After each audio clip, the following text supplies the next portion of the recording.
The Kentucky Humane Society's leadership really did some thinking and thought, what is there that still needs help out there? There are thousands of animals that still need our assistance.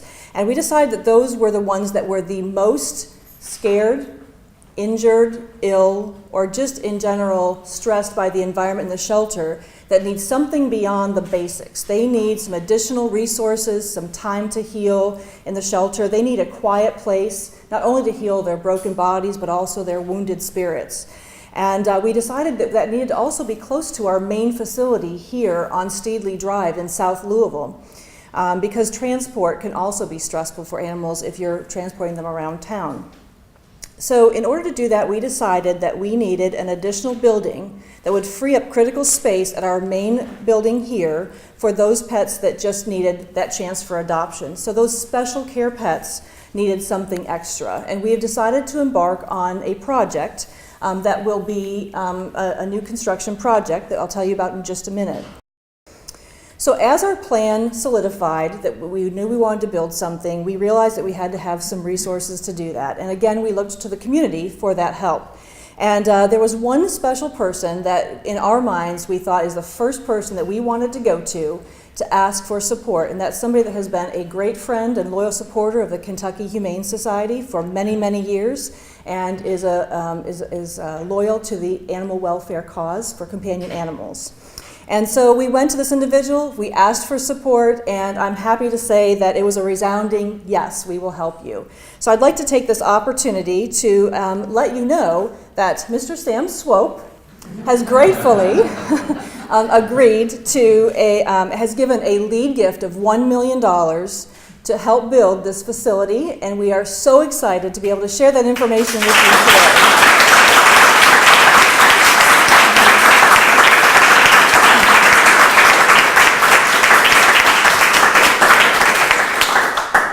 And in honor of Mr. Swope's very generous lead gift to this capital campaign project, we have named this building, or will name the building when it is built, the Sam Swope Pet Treatment and Life-Saving Center, which actually fits very appropriately with the acronym TLC. And so this will be the Sam Swope Pet TLC. And we would like to invite Mr. Swope up now to just say a few words about this particular project and his contribution to it. Thanks so much. So many of the animals, and dogs especially, but cats too, that we take care of and treat here and find homes to give them loving care, got dealt an undeserved and bad hand. They got dealt a bad hand, and they've been victims of abuse, starvation, neglect, and left alone to find their way on the streets. And it's the Kentucky Humane Society that brings those animals in and rehabilitates them and makes them adoptable to compassionate people who are willing to take those animals into their home and give them the love and attention and everything that they deserve to bring them back to being a wonderful, wonderful companion. And I have heard that people who have pets live longer. I can believe that, because having a pet gives you something that you need to be attentive to. They give you a responsibility. They give you a reason for life. And I think, especially among older people, and I guess I qualify because I'm always glad that I'm still being seen and not viewed. So that's why I'm very, very privileged and glad to be a part of it. Thank you.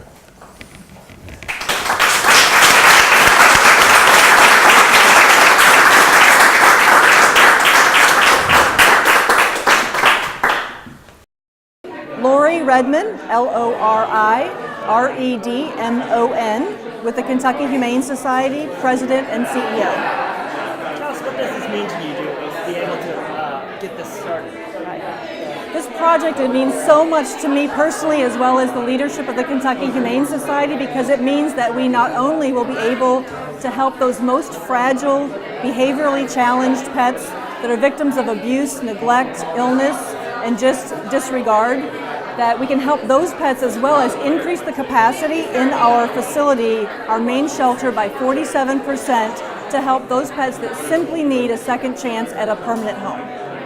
Now, this is a $1 million lead gift. What else is needed? So Mr. Sam Swope has provided a $1 million lead gift for this project. The total project we anticipate to be a $4 million project. So we are actually launching a capital campaign to raise the remaining $3 million. And when do you hope this comes to completion? When will you be able to launch this? We are assuming that this will be a 3-year project and that fundraising will take 2 years, and that we will actually launch the building phase of this within 2 years and have it completed within 3 years. Tell us a little bit about the $1 million gift. Were you surprised when you got the, I don't know if you got a check or whatever? Yes, yeah. You know, Mr. Swope has been a generous supporter for many years for the Kentucky Humane Society. However, coming forward with a $1 million gift is the largest single gift that we have ever received at the Kentucky Humane Society, so we are thrilled to be able to share that information, and certainly not only surprised but also very, very grateful of the generous gift for that. 25% of our fundraising is already done with one lead gift. Can you talk a little bit about the project and what it will allow you all to do that you can't do? Sure. With building the Sam Swope Pet Treatment and Life-Saving Center, or TLC for short, we will be able to help pets that are victims of abuse, neglect, cruelty, or just poor circumstance. And so if they are behaviorally challenged, if they are too stressed to be able to maintain in a shelter environment, sometimes fear turns to aggression, so we'll be able to do behavior modification for those animals that need some additional help with their behavior challenges. We can also help with medical issues, puppies that might have parvo as well as other illnesses. It may be victims like Trucker of cruelty, active abuse, that we can help rehab those animals physically as well as emotionally and behaviorly. So we'll be able to do all of that, as well as that kitten nursery for kittens such as Powder. So if they're too young to be able to eat on their own, we can have that to bottle feed them and provide them the help that they need through a fragile kitten nursery, so to speak. So all those pets will be able to provide help for.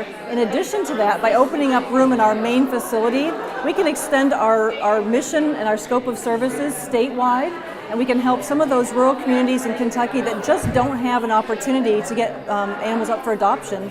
And so we can transfer them into our facility and find adopters in Louisville that are willing to actually take those pets into their home.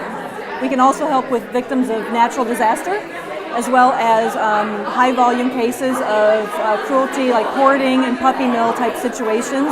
It will give us the capacity to be able to do that as well. Will this be built on this campus or somewhere else? We're actually building right next door. We purchased 2 acres next door to this main facility, so it will actually be adjacent to our main building here. Yeah. Talk about the uniqueness of this facility. Right. So, to our knowledge, this is the first in the nation of a standalone facility dedicated to not only medical but also behavior rehabilitation of shelter pets. And is solely dedicated 100% to that rehabilitation of pets that are in the shelter and have lost their home and need a second chance. Okay, last question, the $1 million lead gift, how important was that to even get this process underway? The $1 million lead gift from Mr. Sam Swope was actually critical to this process. In fact, I don't know that we would have even launched this project if it were not for the generosity of Mr. Swope. Great. Well, it's a great day for the Kentucky Humane Society. Sam Swope has graced us with a $1 million lead gift toward a $4 million capital campaign to build a new TLC, Pet Treatment and Life-Saving Center. By doing this, we're going to free up about 47% more space in the main shelter for the Kentucky Humane Society, and then we'll be able to establish a standalone facility to treat the most fragile and behaviorally unsound pets who need a little bit of extra care, they need some more medical treatment, and they need help with their behavior issues so that they can become adoptable. And so by doing this, we're going to save even more pets. So we're very excited about the opportunity. Well, we've been able to save 94% of the pets that come through our doors. And what we found were the most fragile and the medically unsound pets that needed a little more treatment really weren't getting the care that we felt like we could give them, the care that they deserved. So in order to save that last number of pets that really needs our help, we felt like a standalone facility was really the answer. And so that by doing that, by moving those pets out into a facility where they can receive the care they really need, we'll be able to free up more space in the main shelter for those pets that really could move through fairly quickly and be adopted fairly quickly. So it gives us a unique opportunity. Well, we've been a national leader in a lot of our strategies, our proactive solutions, so we feel like this could be a model for other sheltering facilities and animal welfare groups throughout the United States to follow in order to save more pets. Well, without a $1 million lead gift, we really didn't have the resources to commit to this kind of project. Raising funds in today's environment is a difficult prospect. So with that $1 million lead gift toward this project, we felt like we could commit and that we could raise the remaining $3 million. And by doing so, that really gave us the confidence that we needed. It really said that people would back this kind of project. Well, the Kentucky Humane Society does such good work and is such a very good custodian of the funds that are made available to it for that work. And that's one of the reasons why I'm so very pleased to be able to be a part of it. I think it's a privilege. And one thing throughout my life is that animals have been an important part. And my dog Bimbo helped raise me. My mother gave him to me when I was 7 years old. And he was a part of the family for the next 14 years. Until very recently, we didn't have a dog. We had dogs, several dogs, and most recently 2 dogs and 2 cats. And the 2 cats and the 2 dogs loved each other. And I have a classic picture of one of the cat holding the dog's neck and hugging the dog. Golden Retriever dog and a little black cat we had. And I think the cat loved that dog and the dog loved the cat.